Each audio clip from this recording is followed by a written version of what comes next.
Hey kid, don't ever let them get inside your head. They'll tell you what to do in life instead of everything you know that you could get. Don't let them guide your life towards regret. I'll fight for what I love with every breath. My past is filled with things I won't forget. I use them all to push me to my best. So treat the worst of times just like a test. If only I could go back in time, I'd tell myself that everything will end up alright. Just push yourself, test yourself, figure out what you like, and find your limits, don't be rigid, always work towards a prime. Surround yourself with open minds, people can change your life. A few friends with intent can help you feel alive. Find a passion, take some action, and with a little time, just be patient, make a statement, try to enjoy your life. They'll try to kick you while you're down. They wanna rise up while you drown. They wanna fill your head with doubt. They're silently scared that you'll figure it out. I'll make it look like I'm losing, won't bother hiding my bruises. And when they finally think you're wounded, then it's your chance to be ruthless.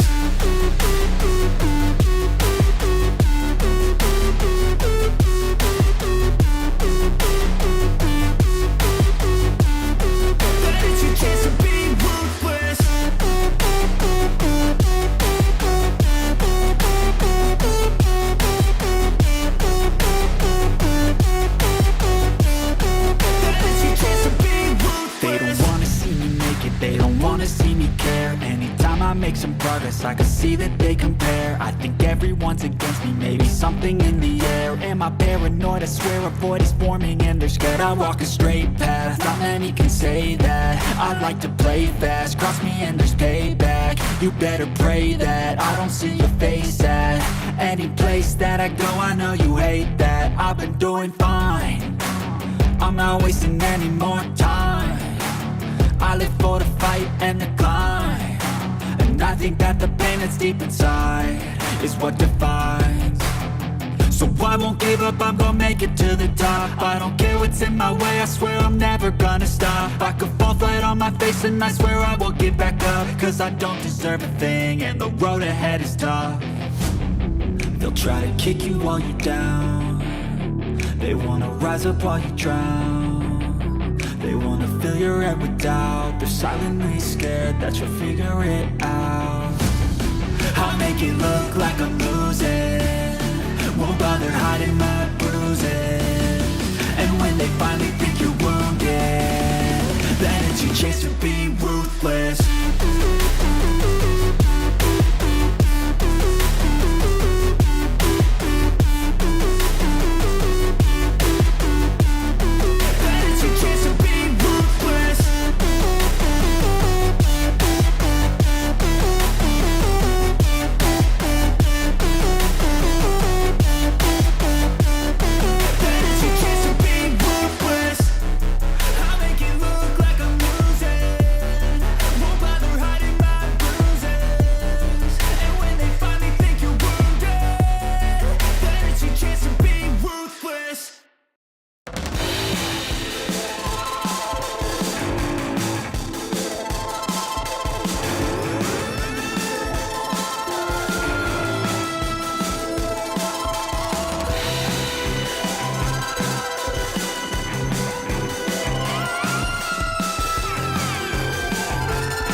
We've launched Operation Stork Speed to get the bad chemicals out of baby formula.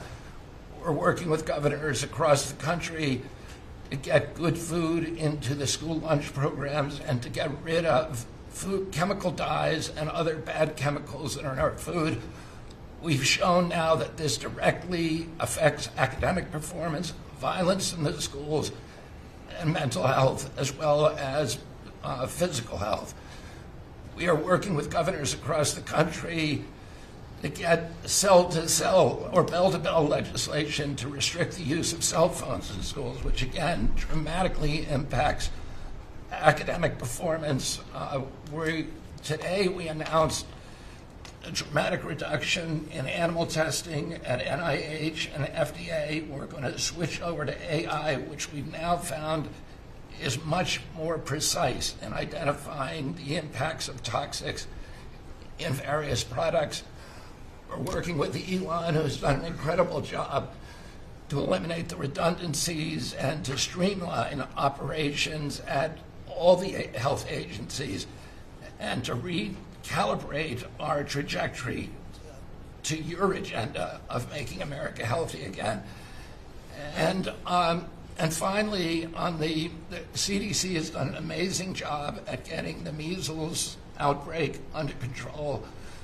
We have about 680 cases now in 22 states, compared to the same outbreak in Europe, which is 127,000 cases and 37 deaths.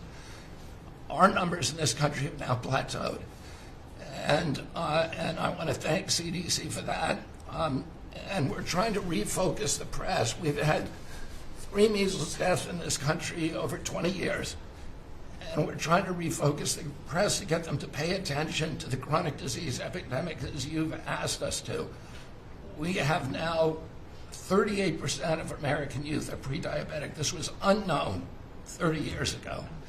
Every child that becomes diabetic, there should be a headline about them.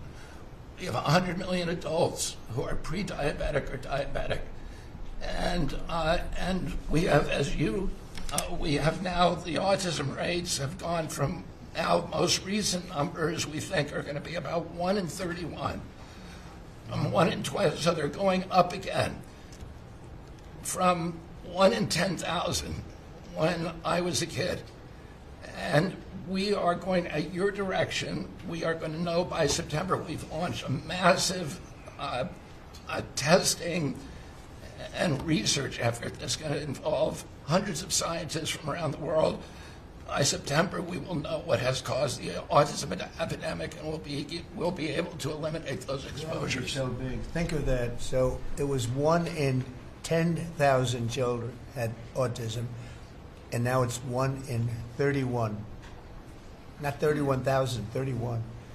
That's a horrible statistic, isn't it? And there's got to be something artificial out there that's doing this. So you think you're going to have a pretty good idea, huh? We will know by September.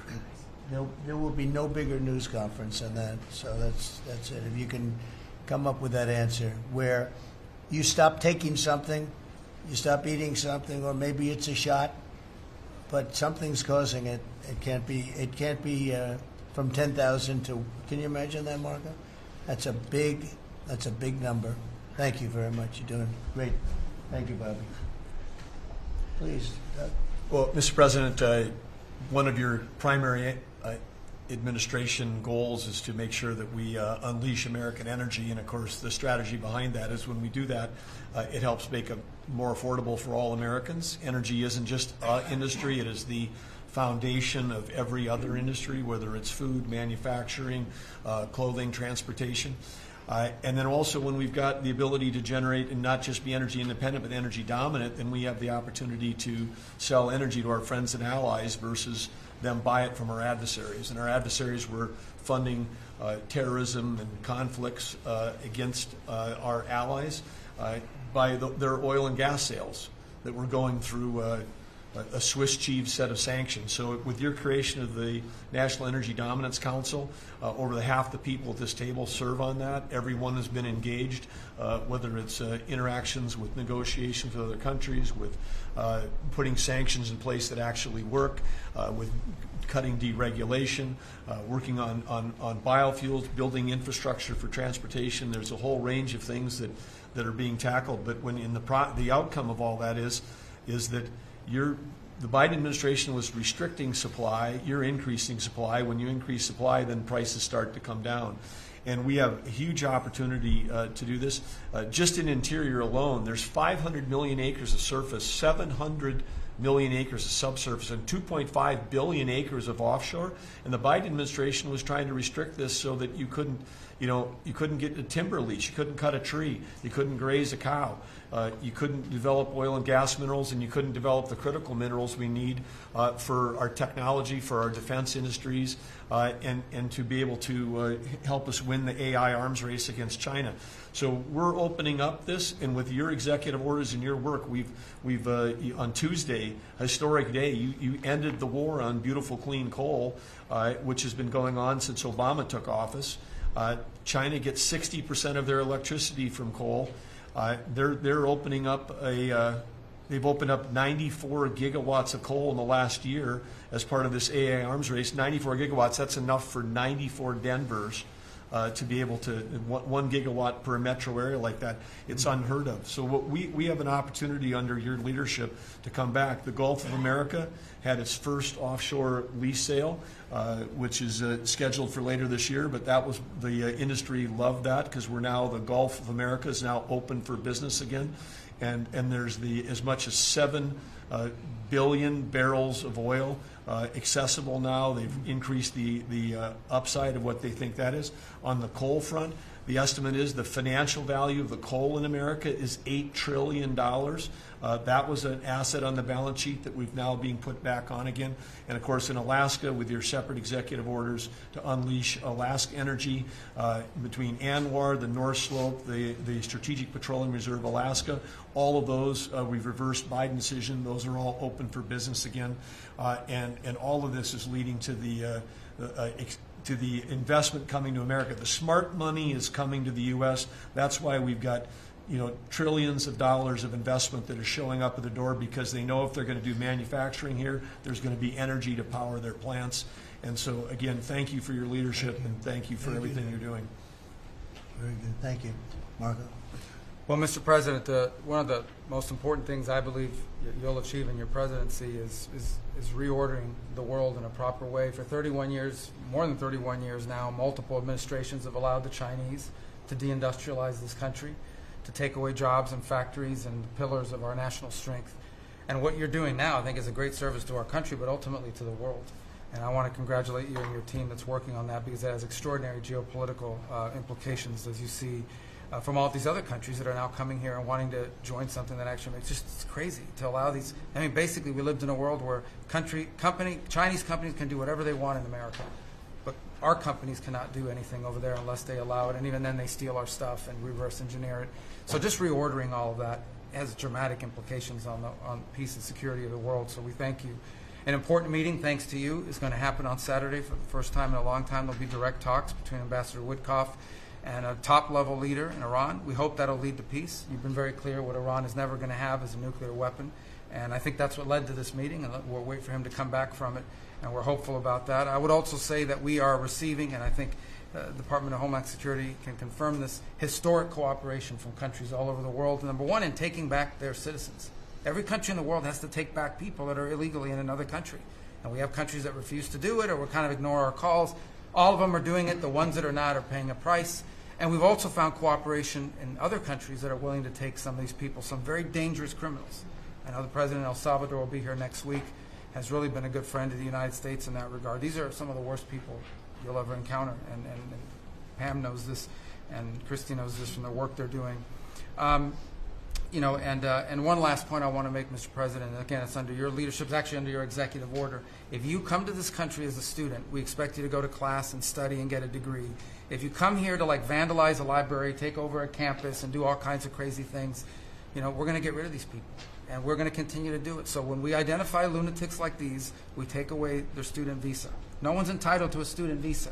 The press covers student visas like there's some sort of birthright. No, a student visa is like me inviting you into my home. If you come into my home and put all kinds of crap on my couch, I'm going to kick you out of my house. And so, you know, that's what we're doing with our country, thanks to the president. And last but not least, very important development this week, but both Pam and I were very excited. The finest higher education institution in the United States, University of Florida, is also now the national champions in basketball, and we hope you'll host them here soon, Mr. President. Go Gators. They're coming. They're coming. They're coming very soon. Well, thank you very much. You're really doing a great job. We appreciate it. Any question? Mr. President, can you give us a reaction to today's stock market drop, and also give us a sense of the next steps with China? Well, I haven't seen it because I've been here for 2.5 hours, so I'll be seeing it. I think Scott went out. Scott, you want to have a statement on that? Sure. Look, the up 2, down 1 is not a bad ratio, or up 10, down 5. And I think as we have talked about, as we go through the queue and settle with these countries who are going to bring us their best offers, we will end up in a place of great certainty over the next 90 days on tariffs. We had very good inflation numbers today. Oil's down. We had a successful bond market. So I don't see anything unusual today. And next steps for China, sir? Well, we'll see what happens with China. We would love to be able to work a deal. They've really taken advantage of our country for a long period of time. They've ripped us off beyond nobody. How people stood for it, sitting in my position, is not even believable. And we're talking about many presidents, not just a couple. But they did, and all we're doing is putting it back in shape. We're resetting the table. And I'm sure that we'll be able to get along very well. I have great respect for President Xi. He's been, in a true sense, he's been a friend of mine for a long period of time. And I think that we'll end up working out something that's very good for both countries. I look forward to it. Mr. President, China retaliated today by reducing the number of American films that can be shown there. What's your reaction to them now targeting cultural exports from the United States? I think I've heard of worse things.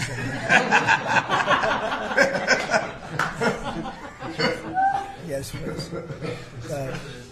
Also on China, the Ukrainians say they have evidence that Chinese soldiers have been found fighting for the Russians in Ukraine. Can the U.S. verify this? And if so, what does the U.S. plan on doing to China to counteract that? We'll look into it, but I think beyond that, we're really looking to get that war stopped. They're losing 2,500 and even more than that young people a week. They're Russian and they're Ukrainian. They're not American, but they're people. And we're seeing if we can get it stopped. And I think we're making progress. I appreciate the ballerina who was released. It was at the request of a very good friend of all of ours, actually. Dana White called me and he said it's the friend or the relationship of one of the fighters for UFC or one of the fighters. And Dana's an incredible guy, and we spoke to President Putin about it, and they made a deal. They released the young ballerina, and she is now out, and that was good, so we appreciate that. We hope that we're going to be able to make a deal relatively soon with Russia and Ukraine to stop the fighting. It's so senseless. It's such a horrible thing. It would have never happened if I were president, but it did happen, and we were given that card. And I think we're going to get it. I think we're going to get it stopped. We've got to get going. We've got to get it. We have to move it faster. Likewise with the hostages, we're making progress. There's 59 hostages, but only 24 of them are living, and that's the way it's been presented to me by the mothers of some of the dead, mothers and fathers of some of the dead hostages, and they want the bodies of their baby, as they say, their baby, their young boys. They want them back as much as if they were alive. It's amazing, because when I met the hostages 2 weeks ago here, I couldn't believe what they had to go through, by the way. But when I met them, they said, yeah, there's 59, but 24 are living. And they actually consider, I guess if you're a parent, you do consider it this way, that the the remainder who are dead, the 24 that are alive, the remainder that are dead, they want them back just as much as they would want them back if they were alive. It's really pretty amazing and pretty sad. So we're getting close to getting them back. We have a lot came back. A lot of people are very grateful. And some came back in pretty bad shape. Some came back, they're okay. I think they're going to be scarred mentally for a long time, because if you sit down and talk to them, as I have, what they went through is incredible. But we're making progress. We're dealing with Israel. We're dealing with Hamas, and it's a nasty group. Mr. President, so how close are you to the first country coming to actually make a deal with the United States over tariffs? Is it days, months? Well, I think it's very close, but we have to have a deal that we like. We don't want a deal that's going to be a bad deal, or I could make every deal in one day if I wanted to. I could do this all in one day. I could just say, here's what we'll do. And I was saying to the people before, to Scott, mostly to Scott and Howard, and some of the other people that work with us on the negotiations. We have a lot of law firms that have paid me a lot of money in the form of legal fees. We're going to probably use those firms to, if we can, I think we can. I'll make a contribution to the country, but they're great firms. They're the best firms, the biggest, and really the most prestigious. And we may be using them to help you guys out, because you're going to need a lot of lawyers. And I'm not sure Pam's going to be happy if I say, can you send over about 200 lawyers that work on trade? She's working on criminal stuff, and I think that's going to be her focus more than anything else. So we'll find out if we can do that. But we have a lot of lawyers that you've been reading about where they paid $100 million a firm on average. Now we have the final 4 or 5 are at $125 million. So I have a lot of legal fees I could give to you people, and we might as well use them. Hopefully I won't need that many legal fees or that much. I may. Who knows? After it ends, after we leave, maybe I'll need it. But if I do, it's not going to be very pleasant. So I think we're going to try to use these very prestigious firms to help us out with the trade, because we have a lot of countries. But we want to make deals that are proper for the United States, not just we can make deals easily. We want to make them proper. Mr. President, if you aren't able to reach the deals that you want to see at the end of the 90 days, will you put those higher tariffs in place, or will you extend Well, that's pause? what would happen. I mean, if we can't make the deal that we want to make, or we have to make, or that's good for both parties, it's got to be good for both parties. And then we go back to where we were. Go back to the numbers that you announced last week. I think so. You wouldn't extend the pause? Yeah. We'll have to see what happens at that time. Thank you, Mr. President. You said yesterday you were considering some exceptions for companies. Can you talk about what you're considering? And then also on the reciprocal tariffs, so they'd be substantially lower. Is the same math formula going to be used, or is that tossed out? I'm not considering now for any country or company, but it's possible that I would. But I'm not. We don't have that situation right now. People understand where we are, what we're going to do. But it could happen. It's called flexibility. You have to have certain flexibility. Mr. President, what are you planning on using the money that you're gaining from revenue through the tariffs on?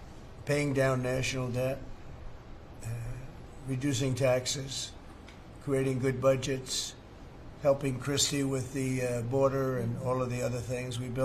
I built hundreds of miles of wall, as people now understand, 571 miles of border wall in the first administration. But we're going to beef it up, and we're going to add more. And, the numbers are incredible, really. The numbers are what's taken place. We had great numbers, but these numbers are topping my last administration. And Christie and Tom Homan have done an amazing job. But it's an expensive process. This weekend, where they used to have hundreds of thousands of people standing there pouring through the border in Tijuana, Mexico, this weekend they had nobody.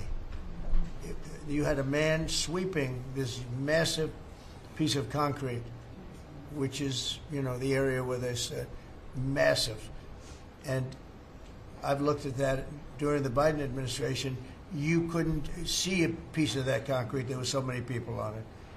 You couldn't, if you had helicopter shots, you couldn't see concrete. Now, this weekend, you had nobody there but a man with a broom sweeping it and cleaning it up. Pretty amazing. It's really an amazing job. But it will be used for that. It'll be used for a lot of things. It'll be used by the Department of Justice for doing a great job. Pam is doing a fantastic job. So it's going to be used for a lot of different things. Mr. President, on the 10% tariff, is that a basement? Is that the It's a baseline. Can countries negotiate that to bring that It depends down? on what they're adding. You know, some countries we have massive deficits with, or they have big surpluses with us, and others it's not that way. So it depends. That's why it's really they're all different. Every country is different. Some have certain advantages that others don't have, and certain things. We have some. China has a surplus of $1 trillion. I mean, the numbers are crazy, and others have basically no surpluses. You know, we have some that are pretty even, but they hurt us in other ways, and we just want to get that taken care of. So everyone is a little bit different. So are you negotiating with the EU as one bloc or individual nations for the tariffs? We're looking at it as one block. They've been very tough, but they were very smart. They were ready to announce retaliation, and then they heard about what we did with respect to China and others, but China, and they said, you know, we're going to hold back a little bit. They decided to hold back. I thought they were very smart. Look, the EU is very smart, but they really have taken advantage of the United States. They were formed for the purpose of taking advantage of the United States. And I don't blame them, and I don't blame China. I don't blame anybody. I blame the people that were sitting at that desk in that other beautiful Oval Office for allowing it to happen. Many presidents I blame. They should have never allowed it to happen. And I'm doing something that a lot of them wouldn't want to do. But I'm here, I do those things, and we're going to make this country great again. We were taken advantage of by almost everybody. I sat back in the last administration. I would actually read them. I don't have to read them now. I know them so well. I would read some of these documents that were signed, deals, and I said, who would do a deal like this? Who would do it? You've seen it, Elon. Yeah. I'd look at deals where it's so one-sided. Even we have a deal with Japan, and we get along great with Japan, and we had the Prime Minister here. He was fantastic. As you know, Abe was great. Shinzo was great. He was a good friend of mine, unfortunately no longer with us. But we defend them, but they don't have to defend us. I said, that doesn't sound too good. But we have a deal where, a defense deal. We pay hundreds of billions of dollars to defend them. But if for any reason, in other words, we pay all the money. They don't pay anything. But if we're ever attacked, they don't have to do a thing to protect us. I said, well, that sounds like a wonderful deal. So that's just one out of thousands. And I just wonder who did this. And it's people that either hate our country or didn't care, an expression that you use. I think it's really a lot of them didn't care. It's just hard to believe how bad they are. Now, that's a little bit of a defensive deal, but I'm talking about trade deals, the same thing. They're so bad, you would say, how come? And even when I'd renegotiate, like, I'd go to a country, they'd give me everything I asked for. I said, why didn't somebody ask for it, like, originally? They give me everything. I think when they were negotiating, they didn't care, or they didn't ask, or they were shy, or they were very stupid, or they hate our country. Yeah, go ahead, Jeff. You were speaking about Japan. Can you clarify what your vision is for U.S. Steel? You referenced it yesterday. Yeah. There were some questions about what you actually want to see Sure. out of Look, that. U.S. Steel is going to do very well now because of tariffs, and I don't know why they even need a deal. But the only thing is U.S. Steel, if you go back 80 or 90 years, that was a behemoth in this. That was our biggest, most. If we were around, we would have been very proud of it. Today we have different types of companies that are big. Google, it's not the same as U.S. Steel. And I love Google, and I got to like the people that run it. They're very capable people. They didn't like me so much in the first administration, but they like me a lot now. I don't know what happened, but I like them. But, you know, I think they would be the first to admit, when I envisioned, you look at some of those steel factories from 90 years ago, it was a different kind of a country. but they were miles long. Today you see just empty hulks. Those hulks are going to be filled up very soon because of what I'm doing with tariffs. It was a different kind of a thing. But if I didn't do that in the first term, my first term, if I didn't put tariffs on, we would have, because China and others were dumping steel, billions of dollars of steel. Our steel companies were all closing. Every fact, we wouldn't have one steel plant open.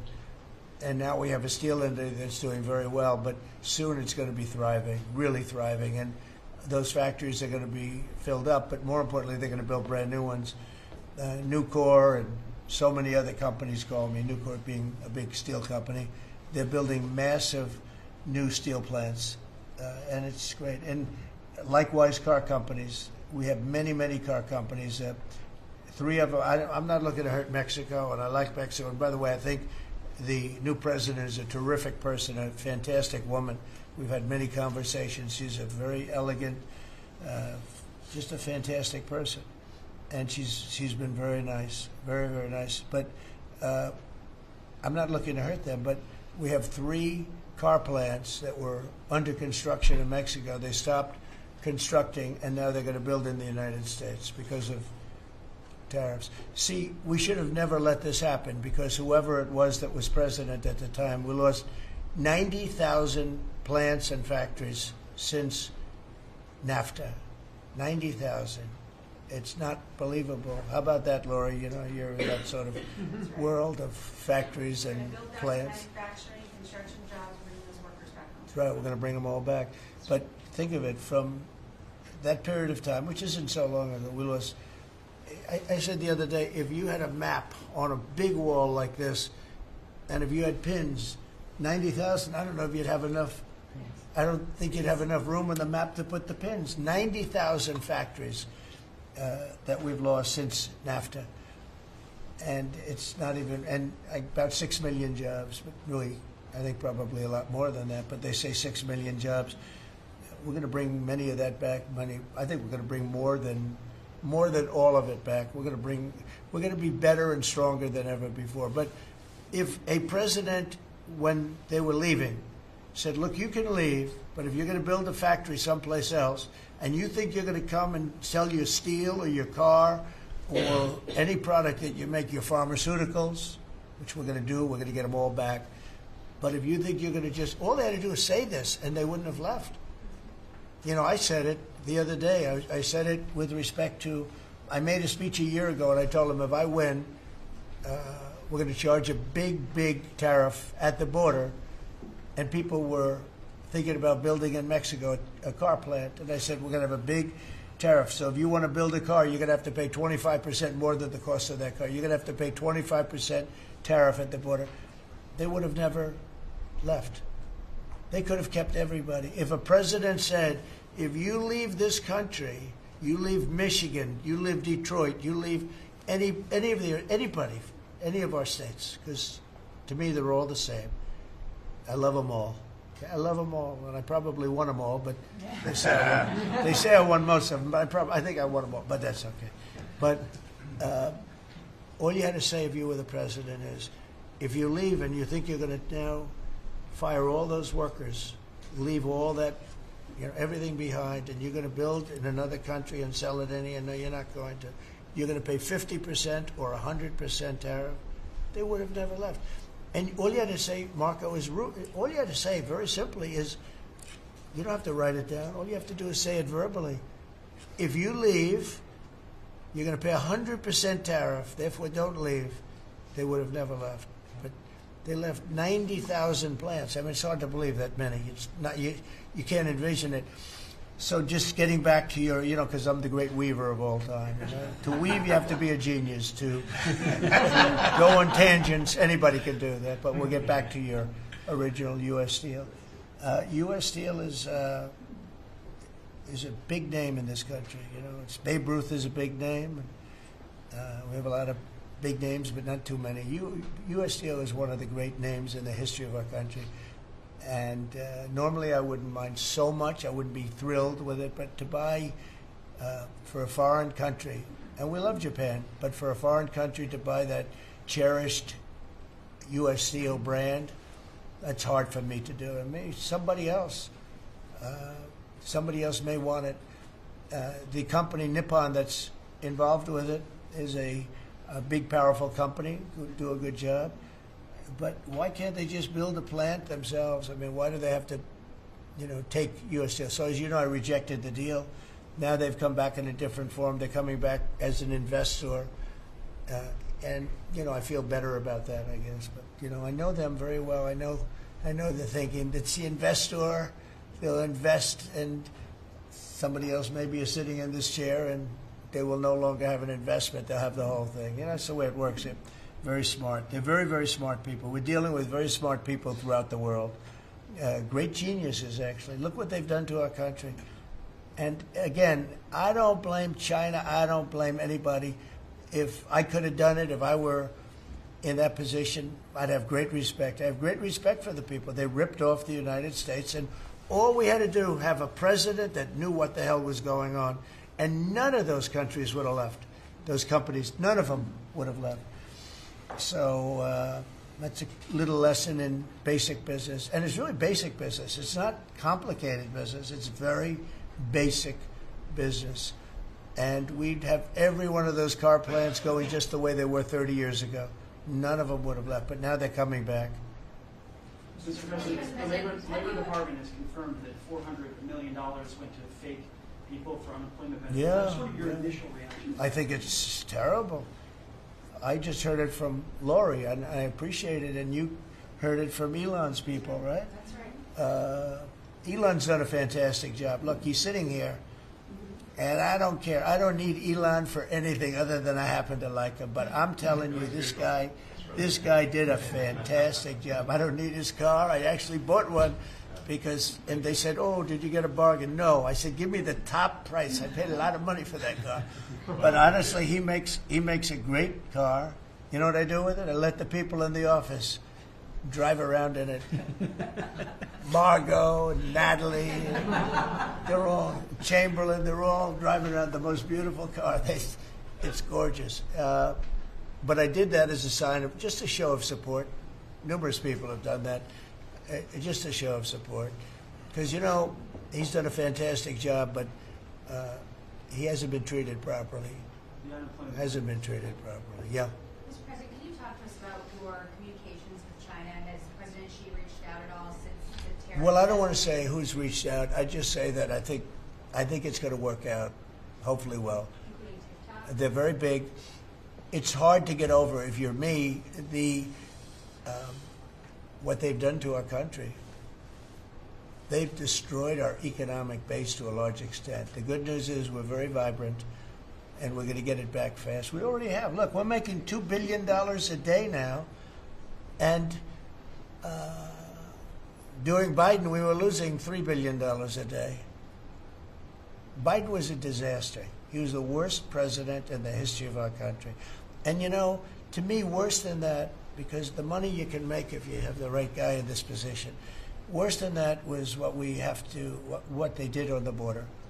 By allowing the jails of the world, not South America, all over the world, to be opened up so that we take everybody from Africa, Asia, South America, Europe, the bad ones. They opened up their jails and they dumped them in the United States. And now this beautiful young woman who seems to be, boy, she loves what she does, though. I think she loves what she does because she's a patriot. She hates to see it. And Tom and all the people. But for us to spend, hundreds of billions of dollars this is just, I don't know. They either hated the country. Who would do this? Who would want millions of people to pour through an open border? We have no idea who the hell they are. And just walk right through. And half of them, whether you like it or not, you could look at them and you could say, they are not going to help us.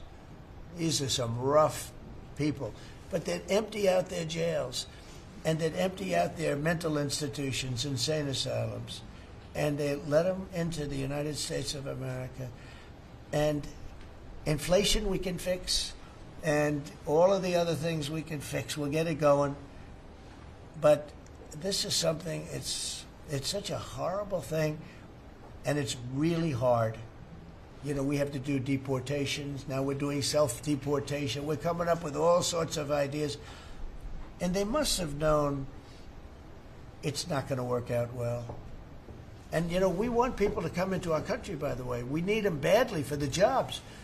But we want them to come in legally. They have to come in legally. They have to show that they can love our country. Thank you very much, everybody. Thank you. Thank you very much. Democrats making allegations about market manipulation yesterday. Thank you.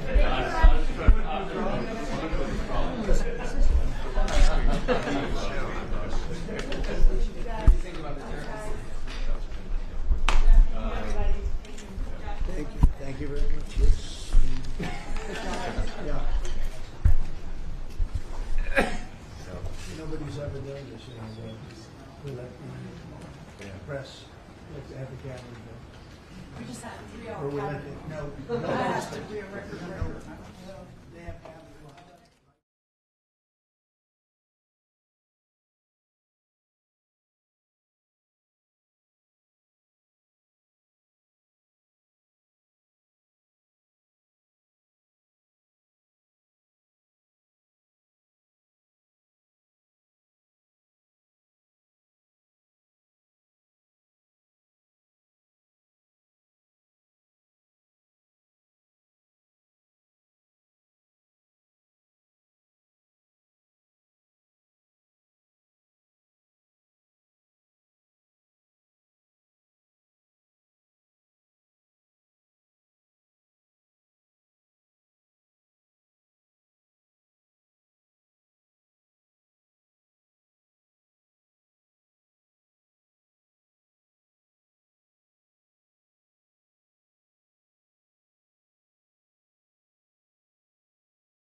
chance to be ruthless. Hey kid, don't ever let them get inside your head. They'll tell you what to do in life instead of everything you know that you could get. Don't let them guide your life towards regret. I'll fight for what I love with every breath. My past is filled with things I won't forget. I use them all to push me to my best. So treat the worst of times just like a test. If only I could go back in time, I'd tell myself that everything will end up alright. Just push yourself, test yourself, figure out what you like, and find your limits, don't be rigid, always work towards a prime. Surround yourself with open minds, people can change your life. A few friends with intent can help you feel alive. Find a passion, take some action, and with a little time, just be patient, make a statement, try to enjoy your life. They'll try to kick you while you're down. They wanna rise up while you drown. They wanna fill your head with doubt. They're silently scared that you'll figure it out. I'll make it look like I'm losing, won't bother hiding my bruises. And when they finally think you're wounded, then it's your chance to be ruthless.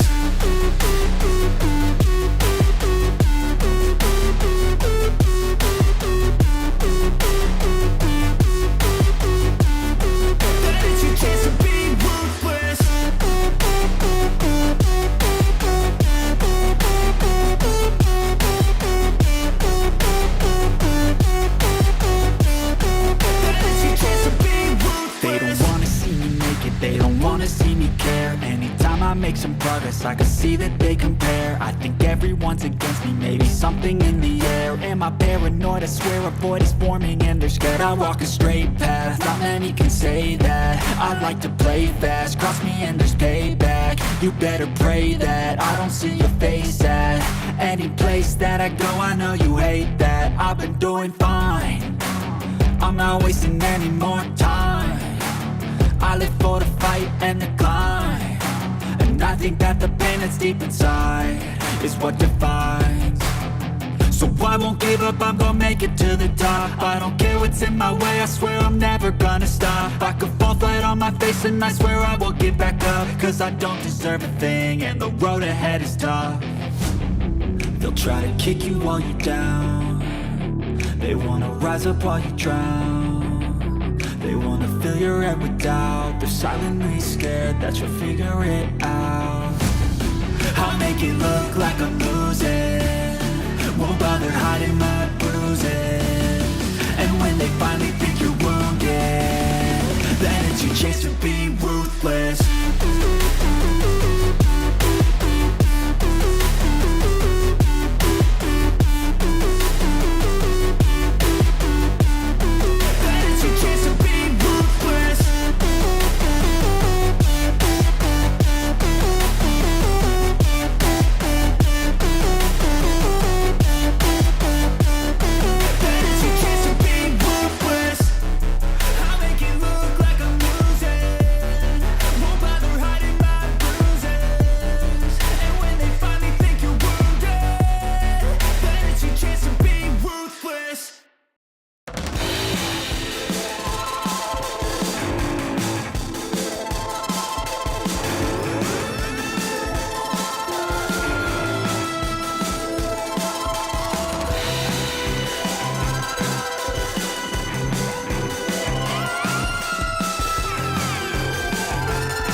Yeah.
told your friend you're not okay? And tell me what's wrong and why you never said you felt that way. And guess you're trying to stay strong and fake a smile until I look away. But I've known you too long, it hurts to watch your blue eyes fade to gray as you fade away, as you fade away. Yeah, I'm about to fade away, 'cause every time I wake up I feel like it's Monday. Something's going wrong with all the chemicals up in my brain. All of a sudden I don't look at anything the same way. Got a buildup of my thoughts sitting in an ashtray. I'm sorry that I'm so inconvenient, okay? Just let me be me and I'll stay out of your way. I can see the way you look at me, I'm such a disgrace. I never really asked to be brought into this place. You wanna love me? Well then baby have a taste. All the highs and the lows, no you'll never be the same. I don't really wanna hurt you but I can't control the pain. If you're sticking by my side maybe we could be okay. Okay, maybe you could be the change I need today. I promise that I've never felt this way. I really hope that you will choose to stay through all the pain. I know you told your friend you're not okay. And tell me what's wrong and why you never said you felt that way. And guess you're trying to stay strong and fake a smile until I look away. But I've known you too long, it hurts to watch your blue eyes fade to gray as you fade away, as you fade away, as you fade away.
Yeah.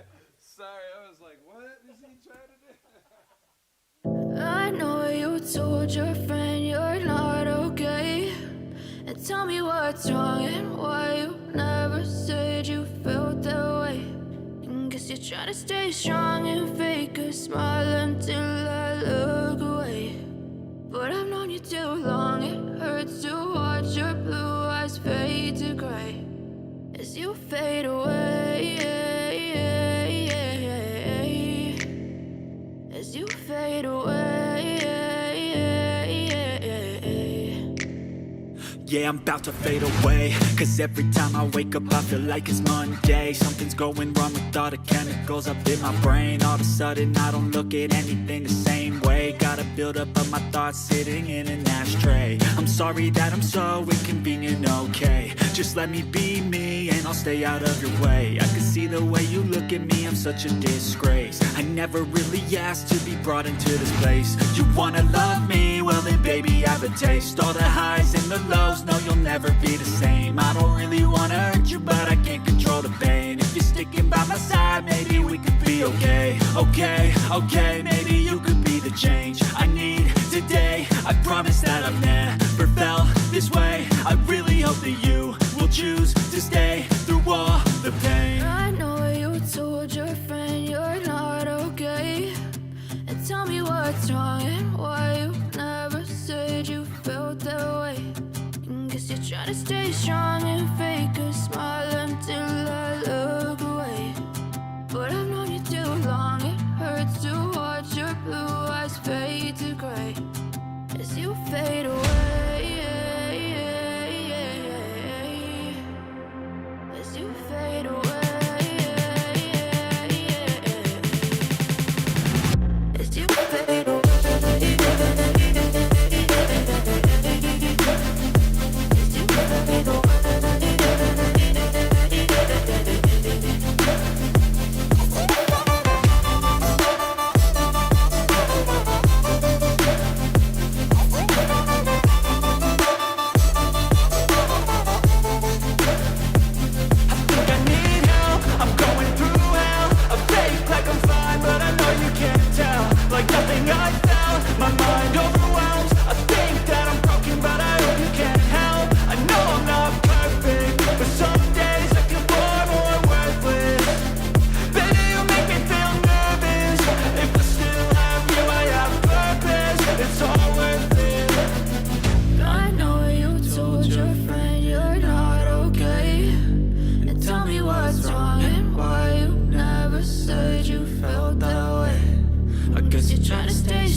educated, but I'm so frustrated. Hello to my loneliness. I guess that ignorance is bliss. Take me back to before I knew. Rewind, take it out of cue. Innocence can be a young man's game. Signed up for the hall of shame. I wish I knew how much I miss not knowing that we're all screwed. When we play our roles and ignore the problems.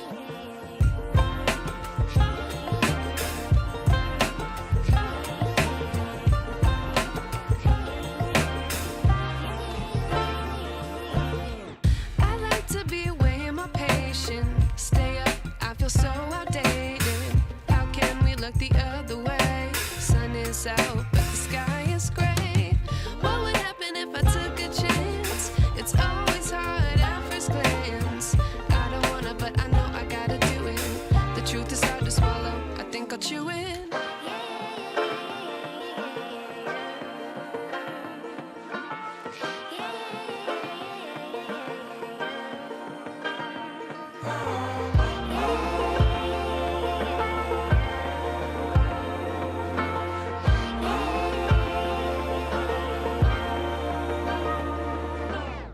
I wish I knew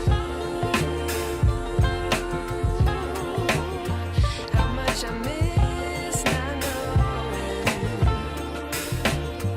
that we're all screwed.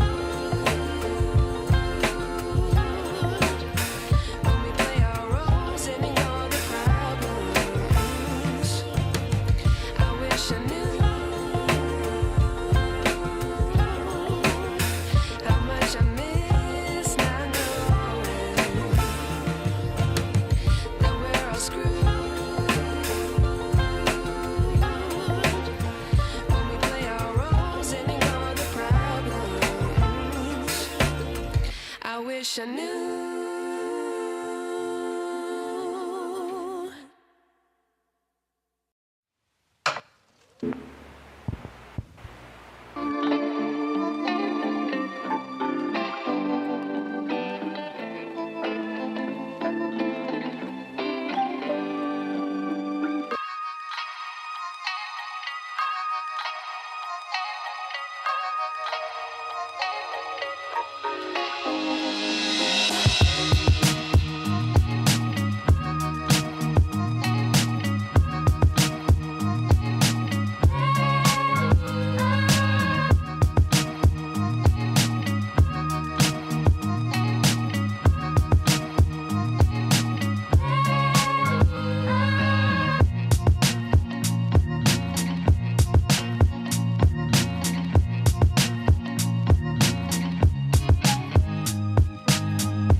I'm losing my mind.